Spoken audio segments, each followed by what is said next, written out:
저 말인가요? 내 이름은 종타쿠 오덕이죠. 우리 종대 여러분, 오늘 하루 어떠셨나요? 오늘은 인기 애니메이션 귀멸의 칼라에서 미치리가 혈기가 되어 오바나에 만난다면 어떠할지에 대한 가상 시나리오 5부입니다. 이 영상에는 원작의 스포일러와 개인적인 견해가 있으니 그 점 유의하시길 바랍니다. 大丈夫ですか? 그럼 시작해볼까요? 저번 영상에서는 미치리와 오바나이가 각자의 집단에서 나와 인간이 되기 위해 타마의 아지트로 가는 것까지 전개했었죠. 저번 영상을 보지 않으신 분들은 보고 오신 게 이 영상을 이해하고 즐기는 데 수월하니 보고 온 것 추천드리고요. 이 가상 시나리오 컨텐츠는 원작의 고증을 철저히 따져가는 매끄러운 진행이 되지 않기 때문에 어느 정도의 설정오류나 능력치 보정은 이해해 주셨으면 좋겠습니다. 그럼 오늘의 가상 시나리오 시작하겠습니다. 아카자의 갑작스러운 펀치에 맞은 교코. 상현들은 이게 무슨 짓이냐고 물었고, 아카야는 요즘 좀 따분해서 말이야, 사랑을 위해 미치면 어디까지 할 수 있나 구경하고 싶어서 말이지 라고 했죠. 그러다 다키가 사랑을 위해? 미치리야 그렇다고 치지만 당신은 무슨 사랑 타령이 있느냐고 했고, 아카야는 나 또한 내 사랑을 위해 최소한의 속죄를 하기 위한 행동이니 이것도 사랑에 미친 거나 다름없지 라고 했습니다. 그들은 아카자가 배신했다는 것에 대한 응징을 해야 한다며 전투세를 갖추게 되었고, 아카자와 한바탕 싸우기 시작했죠. 아카야는 파괴살 아침을 시원해 상현들을 신나게 때려 부수기 시작했고, 그 싸움 자체를 무척이나 즐겼습니다. 한편 타마요의 아지트에서는 타마요가 약이 어느 정도 완성이 되었다고, 이 약을 활성화시키려면 자신의 조수인 유시로의 혈기술이 필요한데 밖에는 상현의 혈기들이 모여들고 있다고 했죠. 그래 미츠리는 그럼 일단 아카야 씨를 도와서 상현의 혈기들을 모두 물리친 뒤 인간이 되면 되는 거 아니냐고 물었고, 타마요는 그것은 모든 일이 좋게 풀렸을 때야 가능한 일, 만약 이곳에 타이니를 코코시보다 무잔이 오게 된다면 싸우다가 전멸할 수도 있고, 너네가 살아남는다고 해도 유시로가 죽게 되면 그 후에는 인간이 될 수 없다고 했습니다. 특히나 무잔이 직접 오는 경우에는 무잔의 방경에 들어서면 저주를 발동해 미치리가 자멸하게끔 될 수도 있기에 지금 이 약을 맞은 뒤 혼란을 틈타 도망을 가는 게 가장 좋을 거라고 했죠. 미치리가 인간이 된다면 혈기들도 쉽게 추적을 할 수 없기 때문이었습니다. 미치리는 어쩔 수 없이 인간이 된 약을 투여했고, 유시로는 혈기술로 그 약을 활성화시켰죠. 그런데 그 순간 뒤쪽의 결계가 무너지며 한 혈기가 들어왔고 거대한 참격이 그들을 향해 날아왔습니다. 오바나이가 뱀의 호흡을 사용해 그 참격을 막아냈지만 엄청난 파워에 튕겨나가 벽에 부딪혔죠. 타마요는 그를 보고 우려했던 일이 일어났다며 이젠 전부 끝인가? 라는 생각을 했습니다. 그는 바로 혈기 최강의 검사 상현일 코쿠시보. 그는 이거 참 오랫동안 찾고 있던 타마요 이 녀석까지 덤으로 죽일 수 있다니 아주 행운이구나 라고 했죠. 미치리는 이제 막 인간화가 진행이 되고 있는 상태라 몸에 힘을 제대로 줄 수가 없었고, 타마요는 전투용 혈기가 아니었기에 코쿠시보를 막을 힘이 없었으니 오바나이 혼자 코쿠시보를 막아야 하는 상황이었습니다. 오바나이는 뱀의 호흡을 시연해 코쿠시보에게 덤벼들었고 기묘한 궤도에 공격을 해댔는데 코쿠시보의 내비치는 세계에는 그 움직임이 훤히 보였고 전부 다 받아치며 오바나이를 압박했죠. 오바나이는 지금껏 만나본 어떤 혈기보다 강하다는 걸 본능적으로 느꼈고 자신 혼자서는 이 혈기를 이길 수 없다는 걸 알았습니다. 하지만 온 힘을 짜내 미치를 지켜야 한다는 생각을 했고 계속해서 뱀의 호흡을 사용해 코쿠시보의 공격을 막아냈죠. 하지만 점점 오바나이의 몸에는 상처들이 늘어났고 코쿠시보에게 제대로 된 일격은 한 대도 넣지 못했습니다. 코쿠시보는 귀살대 검사치고 꽤나 오래 버텼다며 이제 슬슬 끝내주겠다고 했고 거대한 달의 호흡 참격을 만들어내 오바나이에게 날렸죠. 미치리는 안돼! 라고 소리치며 그 공격을 막아주려고 했지만 몸이 제대로 움직이지 않았고 그렇게 엄청난 충격이 일어나며 타마요의 아지트가 산산조각이 났습니다. 미치리는 이제 다 끝인가? 라는 생각으로 울면서 눈을 떴는데 자신의 앞에 오바나이가 멀쩡히 있었고 먼지 속에서 몇 명의 존재들이 더 보이는 걸 알았죠. 그는 바로 아카자 그리고 귀살대 풍주 사이미 염주교조로였습니다. 방금 전까지 상현의 혈기들과 치열하게 싸우고 있던 아카자. 하지만 아카자는 상대가 상현의 혈기들이다 보니 전투력으로는 자신이 우일지라도 이들을 대체할 수가 없었고 끊임없는 재생에 골치가 아픈 상황이었죠. 그런데 그때 멀리서 상현의 코쿠시보의 기운이 느껴졌고 타마의 결계 뒤쪽을 노리는 것 같아 큰일이 났다고 생각했습니다. 어서 이들을 다 없애고 코쿠시보를 막아야 하는데 라며 한눈을 파는 순간 아카야의 양옆으로 다키의 오비와 규터의 피해 참격이 날아왔고 아카야는 아차 이건 못 피하겠는데? 라고 생각했는데 화염의 호흡 검술이 다키의 오비를 전부 베어버렸고 바람의 호흡 검술이 피해 참격을 전부 날려버렸죠. 아카야는 그를 보며 깜짝 놀랐는데 어째서 귀살대 주들이? 라고 했고 쿄이로는 넌 어째서 같은 혈기끼리 싸우고 있는 거냐고 오히려 궁금해했습니다.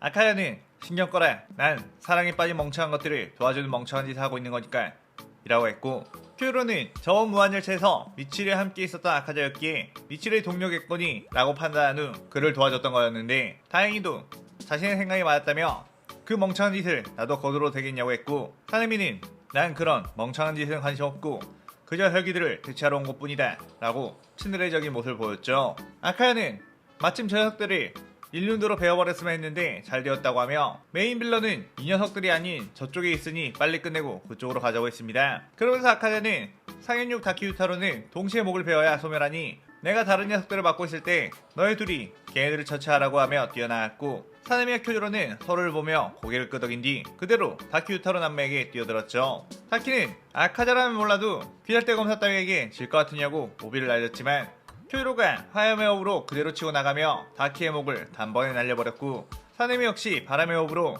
규타를 참객들을 쳐내며 접근한 뒤 규타라의 목을 갈갈기 베어버렸습니다. 아무래도 전투력 하나만큼은 오바나에게도 뒤지 않는 둘 귀할대 최고 전력들인 주였기에 지쳐있는 상윤육 상대로 쉽게 승리를 따낼 수 있었죠. 그 뒤 이미 아카자의 연타펀치에 개박살이 나있는 교코를 향해 뛰어가 사네미가 목을 베어버렸고, 아카야가 조아코텐을 향해 너네가 저 녀석을 막고만 있으라고 했고, 저 녀석은 분신이니까 목을 베어도 소용없으니 괜히 힘 빼지 말고 방어만 하라고 했습니다. 그리고는 숨어있는 한탱구의 본체를 찾아 나섰는데, 상향급의 혈기들은 서로의 길을 더욱더 예민하게 느낄 수 있었기에 한탱구의 본체는 숨어있으나 마나였죠. 그대로 한탱구의 본체에 꿀밤을 한 대 먹인 다음 끌고 가 사네미에게 던져줬고, 사네미는 그대로 잔인하게 한탱구의 목을 베어버렸습니다. 쿄조로와 사네미는 긴 귀살대 역사에서 수많은 주들을 괴롭혀온 상현의 혈기들을 이토록 쉽게 퇴치할 수 있다니 아카야가 같은 목적을 가진 이라서 가능했다는 거 알았고 참 다행이라고 생각했죠. 그 뒤 아카자는 지금 이러고 있을 시간이 없다며 그대로 그들을 데리고 타마의 아지트로 난입했고 코쿠시보의 공격을 막아낸 거였습니다. 코코시보는 아카자에게 이 쓰레기들에게 붙다니 너 역시 갈아치워줘야겠구나 라고 하며 다레옥 검술을 알렸고, 아카자의 몸을 베어버리기 시작하며 싸움이 다시 재개되었는데, 사네미와 쿄조로가 합세하며 코코시보의 공격을 해봐도 코코시보는 전혀 밀리지 않고 그들을 전부 날려버리며 패왕의 모습을 보여줬죠. 그러던 중 코코시보는 갑자기 어질어질해지며 몸이 취한 느낌이 났는데, 사네미가 씩 웃으며 내 피는 희귀혈이라 니놈들이 맞게 되면 취하게 된다 라고 했고, 코코시보에게 틈이 생기자 그대로 뛰어가 공격을 했습니다. 코코시보는 취하게 되자 내비치는 세계가 해제되어 사네미의 공격에 당했고, 뒤에 오는 쿄조로의 공격 그리고 아카자의 연타에도 맞고 나라가 벽에 처박혔죠. 아카야는 온 이 녀석 꽤나 열받는 능력이 있었구나, 하지만 같은 편이 되니 유용한 능력이군 이라고 했는데, 아카야는 미리 사네미가 자신의 능력에 대해 언지를 줬기에 사네미가 피를 흘리자 그 냄새를 맡지 않기 위해 입으로 호흡을 하고 있었습니다. 하지만 코코시보는 다시 일어나 금세 그 취기를 적응해버렸고 다시 달의 호흡 참격으로 그들의 몸 이곳저곳을 베어내버렸죠. 그때 오바나이가 기운을 차려 다시 뱀의 호흡으로 코코시보에게 덤벼들었고, 다른 이들도 이대로 몰아붙여야 한다며 지친 몸을 이끌고 코코시보에게 계속해서 공격을 해댔습니다. 코코시보는 벌레들은 보여봤자 벌레들이라며 크게 반원을 그리며 넓은 범위에 참격을 날렸고 모든 이들이 크게 다치고 말았죠. 아카자 역시 이제 힘이 거의 다 떨어져 재생조차 제대로 되지 않는 상태, 이대로 코코시보 녀석에게 모두 몰살당하는 건가 싶었습니다. 코코시보는 쓰러져 있는 오바나에게 다가가 이 녀석부터 목을 베어주마 라고 하며 칼을 들었는데, 그 순간 엄청난 기회가 느껴지더니 거대한 충격파가 날아왔고, 코코시보는 그 공격을 피할 수가 없다고 판단한 뒤 방어를 하려고 했지만 그대로 몸 자체를 뭉개버리는 힘이 코코시보를 박살내버렸죠.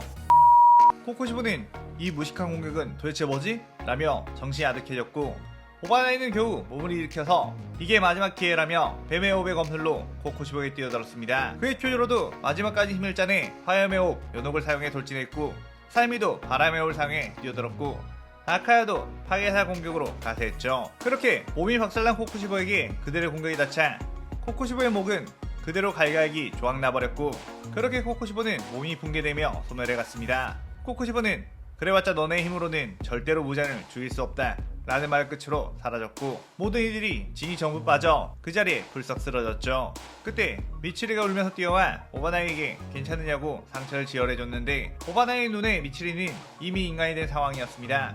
오바나이는 미치리 인간이 되었는데 방금 전 공격은 뭐야? 라고 물었고, 미치리는 인간이 되고 있는 도중에 오바나이가 코코시보에 당하고 있는 걸 보자 이대로 인간이 되어버리면 안 된다는 생각으로 저항했고, 자신에게 있었던 모든 혈기의 힘을 끌어올려 마지막 공격을 했던 것이었죠. 미치리는 인간이 되는 것을 포기할 생각으로 혈기술을 쓴 것이었지만 오히려 혈기의 힘을 전부 짜내는 바람에 인간으로 더 빨리 돌아갈 수 있었던 것이었습니다. 오바나이는 비살대원도 아닌 자신을 도와주려고 온 사네미와 큐조로에게 감사 인사를 하자 사네미는 이 녀석을 도우러 온 게 아닌 혈기 퇴치를 하러 온 것뿐이다 라고 했고, 큐조로는 이제 저 여자가 인간이 되었으니 비살대로 다시 복귀할 수도 있지 않겠는가? 라고 했죠. 하지만 오바나이는 말은 고맙지만 아까부터 난 팔의 힘이 제대로 쥐어지지 않는다고 앞으로는 검사 생활을 하지 못할 것 같다고 했습니다. 그의 큐조로는 알겠네. 그래도 오바나이 네 덕분에 우리 귀할 때는 많은 상인의 혈기들을 대체할 수 있었으니 자네는 그 어떤 검사보다 훌륭한 검사였다고 단언할 수 있네 라고 했죠. 미치리는 아카자에게 이제 당신은 어떻게 할 것이냐고 물었고, 상인은 나만 남았으니 저 검사 녀석들이 날 퇴치하려고 들기 전에 나도 인간으로 돌아가는 편이 낫겠지?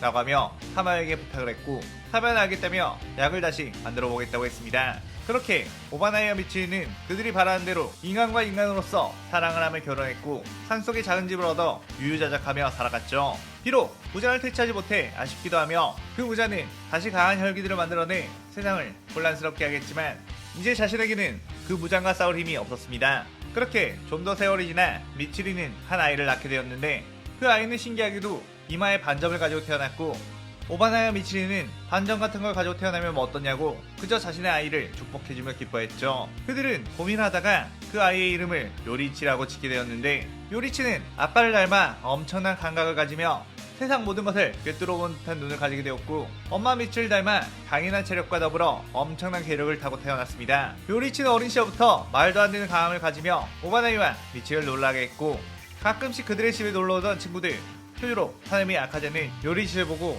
이 녀석 검사로 키워본다면 아주 큰일을 해내겠다며 일륜도를 지어줘봤는데, 요리치가 일륜도를 잡자 일륜도가 붉은 혁도가 되었고 무한성에 있던 무자는 갑자기 어떤 공포가 본능적으로 느껴지며 이 시나리오가 끝이 나게 되죠.